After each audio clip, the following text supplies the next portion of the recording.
Meu nome é Caio Mirabelli, sou conscienciólogo e hoje o tema do programa é meio ambiente. Bom, esse tema nada melhor do que ser explicado por um ambientalista. E o ambientalista que está convidado no programa de hoje é o Rogério Rocco. Rogério, primeira pergunta. Com o meio ambiente preservado, o que de benefício gera para as nações do mundo? Bom, tudo bem, Caio, beleza? Bom, a questão ambiental ela é fundamental, a gente depende do meio ambiente para tudo. A nossa vestimenta, a nossa alimentação, a construção, mesmo o ambiente artificial, ele tem origem em recursos retirados da natureza. Então a gente precisa de um ambiente equilibrado, seja o ambiente natural, seja o ambiente artificial, o ambiente cultural, isso tudo está integrado e é evidente que o ambiente humano também, o ambiente corporal, a nossa alimentação, o nosso estado de espírito, todas essas questões estão relacionadas com a questão ambiental, com a discussão sobre o meio ambiente, porque a gente só vai ter um ambiente equilibrado se nós tivermos a nossa consciência equilibrada, a nossa vida com equilíbrio. Portanto, o equilíbrio da natureza gera e reproduz equilíbrio no ser humano. Perfeito. A segunda pergunta que eu queria fazer ao Rogério é se o mundo, e principalmente o nosso país, o Brasil, ele está preparado para implantar e receber a sustentabilidade. Bom, sustentabilidade é um tema que é recente, mas que ele já está bastante popularizado e às vezes até banalizado. Mas de acordo com um estudo feito das Nações Unidas que definiu a expressão desenvolvimento sustentável, ele é um modelo que pressupõe que a nossa geração possa usufruir de todas as nossas necessidades, retirando elementos da natureza, sem comprometer, no entanto, as mesmas condições para as futuras gerações. Portanto, eu entendo que o nosso país não está e o mundo não estão ainda adequados e preparados para políticas de sustentabilidade. Em primeiro lugar, porque a nossa matriz energética é o petróleo. E o petróleo é um recurso não renovável, portanto ele contraria a lógica da sustentabilidade. Ele vai esgotar, pode levar 50 anos, pode levar 100 anos, mas ele vai esgotar em determinado momento. Isso pressupõe, portanto, que as futuras gerações não terão as condições que nós temos hoje de gerar energia a partir do petróleo. Somos um país com um território continental, uma área muito extensa, temos clima temperado, solo fértil e água em abundância. E são esses elementos que fazem do Brasil hoje um dos maiores exportadores de carne vermelha, de grãos dos mais variados, como soja, café, milho. E a nossa economia tem crescido, portanto, nesse caminho. Só que hoje, no Brasil, a população de bois é maior do que a população humana. Nós somos 190 milhões de pessoas e temos 209 milhões de bois no Brasil.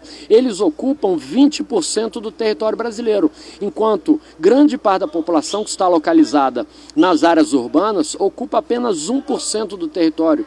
O boi consome todo o seu ciclo de vida, desde o seu nascimento até ele virar bife no prato das pessoas. Ele consome em cada quilo de carne produzido, em média, 10 mil litros de água.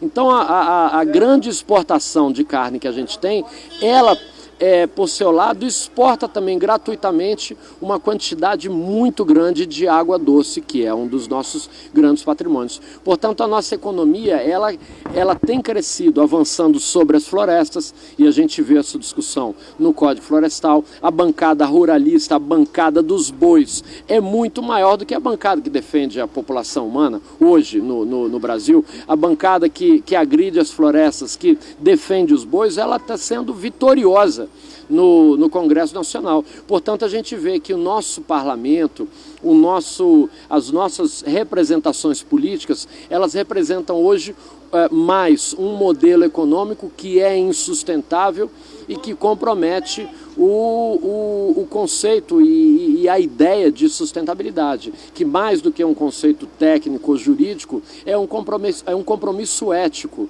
Se nós queremos o bem dos nossos filhos, como é que nós vamos degradar e consumir todos os recursos da natureza sem deixar as condições adequadas para que eles sobrevivam no futuro? Portanto, voltando à sua pergunta, eu acredito que no modelo atual, que está sendo bem sucedido economicamente, a sustentabilidade não se encaixa. Rogério, como as pessoas comuns, simples, como eu, como você, como todos nós que vivemos na sociedade brasileira, podemos acelerar a implantação da sustentabilidade? Bom, nós temos que ser a mudança que nós queremos no mundo. Então, o que acontece, a meu ver, é que as pessoas, elas querem as mudanças, mas elas esperam que elas venham de fora para dentro. Elas esperam que o mundo mude para que elas se adaptem às mudanças que elas desejam. Portanto, se a gente quer uma mudança planetária, se a gente quer uma mudança de comportamento, essa mudança tem que começar por nós. Eu acho que a gente tem que revolucionar o nosso comportamento. A gente tem que ter um cuidado diferenciado com aquilo que a gente consome. A nossa relação de consumo ela é fundamental para a sustentabilidade. Então a gente tem que consumir menos embalagem, a gente tem que ter uma cultura de menos descarte. A gente tem que assumir um papel no cotidiano, na separação de tudo aquilo que pode ser reutilizado, reciclado, para não destinar para o lixo comum. A gente tem que pensar nas relações sociais. A gente vive um mundo das relações. Então a gente tem que ter umas relações com mais equilíbrio na família, nos espaços de trabalho, nos espaços de convivência. A gente tem que olhar o espaço público como um espaço para ser utilizado por todos. Então a gente tem que ter cuidado com o bem público, com o espaço público. Enfim, eu penso que a sustentabilidade ela começa dentro de nós. Se a gente muda o nosso comportamento, se a gente passa a se relacionar com as pessoas, com os ambientes e com o ambiente natural, dentre eles, de uma outra forma, a gente começa o processo de transformação que a gente espera que aconteça em grande escala. As empresas sustentáveis que defendem a bandeira da sustentabilidade ainda são minoria no mercado brasileiro. E elas têm que se desenvolver e crescer para provocar no Estado a intervenção e aplicação da sustentabilidade. Como que elas podem crescer a tal ponto de implantar essa sustentabilidade no nosso país? A gente vive um mundo midiático, então nós somos constantemente doutrinados pela propaganda e pelo marketing. Então a nossa consciência, a subjetividade coletiva, ela é constituída a partir de grandes estruturas, grandes empresas e grandes interesses econômicos. E, portanto, tem muita empresa que faz uma propaganda de sustentabilidade quando na verdade não tem nada de sustentável. Porém, hoje nós temos uma arma poderosa nas mãos, que são as mídias alternativas, as redes sociais, que nos permitem aderir a campanhas contra produtos que sejam degradantes, contra produtos que sejam feitos com base em manipulação animal, em testes em animais. Hoje as redes sociais, elas divulgam bastante essas informações e eu penso que o nosso papel como cidadão e o nosso papel nesse mundo midiático é estar integrado a essas redes sociais, a essas mídias alternativas, fazendo um trabalho de contra-propaganda e trazendo informações a respeito de empresas que falsamente veiculam a ideia de sustentabilidade, que massacram com uma mídia mentirosa, com um marketing mentiroso, e a gente fazer a contra-propaganda. Portanto, eu penso que o que a gente pode fazer para estimular a mudança de conduta, a mudança de postura de empresas que não têm compromisso com a questão ambiental, é divulgando esse descompromisso, denunciando propagandas mentirosas, denunciando produtos que sejam insustentáveis e deixando de consumi-los. Eu acho que esse já é um bom caminho, já que nós vivemos numa sociedade capitalista e a relação de consumo é que estabelece os elos entre o cidadão e as grandes estruturas econômicas. Então, se a gente para de consumir aquilo que não é sustentável, a gente estará estimulando a postura e a produção sustentável no país. Perfeito. E os entes federais, estaduais e municipais estão preparados para implantar em 10 anos a sustentabilidade? Olha, é um processo, né? A gente tem nas estruturas federais e estaduais alguns sinais positivos de avanço na construção de políticas públicas ambientais que abrem o caminho para a construção da sustentabilidade. Agora, no âmbito dos municípios, que desde 88, com a Constituição Federal aprovada em 88, ganharam mais autonomia e passaram a ser demandados por políticas públicas de meio ambiente, temos aí um número muito pequeno, até porque são mais de 5.500 municípios no país e desses cerca de 500 têm já algum órgão ambiental, alguma política ambiental e, portanto, falta muito, né? Faltam 5.000. Além disso, a gente tem muitas estruturas políticas que são formadas por representantes do setor econômico, que as campanhas eleitorais cada vez são mais caras, mais difíceis, e aí o grande capital financia campanhas políticas, elege representações em várias instâncias, e essas pessoas, quando eleitas, acabam representando não o interesse do seu eleitor, mas o interesse do seu financiador. Então eu penso que o Estado ele tem condições de atuar na construção da sustentabilidade. O Estado, assim, lato sensu, né, as estruturas federais, estaduais, municipais. Mas eu vejo que a gente vive um momento crítico de retrocessos na política ambiental. Tivemos um retrocesso com a questão dos transgênicos, tivemos um retrocesso agora com o Código Florestal. Estamos tendo alguns outros retrocessos pontuais numa política que vem sendo construída desde a década de 80 e que nas décadas de 80 e 90 ela evoluiu. Mas agora já no terceiro milênio, ao contrário do que se esperava, que a gente de fato entrasse num novo momento, inspirados pela mudança do milênio e nos preparássemos para uma nova cultura, infelizmente no Brasil a gente está tendo retrocessos e evoluindo nas políticas de sustentabilidade. O ente municipal, atualmente, ele começou a implantar algo sustentável, uma parte da sustentabilidade no município do Rio de Janeiro? Olha, temos alguns exemplos. No Rio talvez tenha, no Rio tem um ou outro, em outros municípios temos alguns também. No Rio de Janeiro teve um decreto importante que estabeleceu a obrigação de novas construções de determinado tamanho, construções multifamiliares, de implementarem sistemas de coleta de água de chuva. Isso é importante em vários aspectos. É importante porque você pode economizar água usando a água de chuva para serviços que não sejam, que não necessitem de água tratada. Então você pode usar a água de chuva na descarga, pode regar jardim, pode lavar um carro, enfim, você pode ter usos não nobres com a água de chuva e com isso você está economizando água tratada. Por outro lado, você tira essa quantidade de água que antes estaria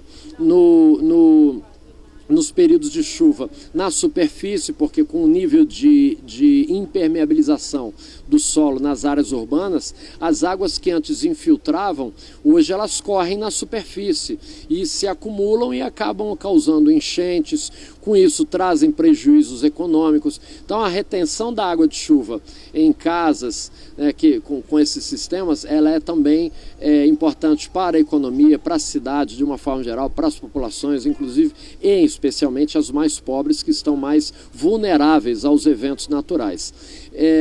Temos em outros municípios, aqui no Rio a gente tem um programa de reflorestamento de encostas que é fantástico, que tem mais de 20 anos e que reflorestou encostas em grandes áreas da cidade e que com isso evitou o crescimento irregular de algumas áreas, evitou o processo erosivo de encostas, que já causou vários acidentes na cidade, hoje a gente está menos sujeito a esses processos em razão de um programa importante da Prefeitura, que tem mais de 20 anos e que é uma iniciativa que deve ser reproduzida onde puder, porque ela é muito positiva.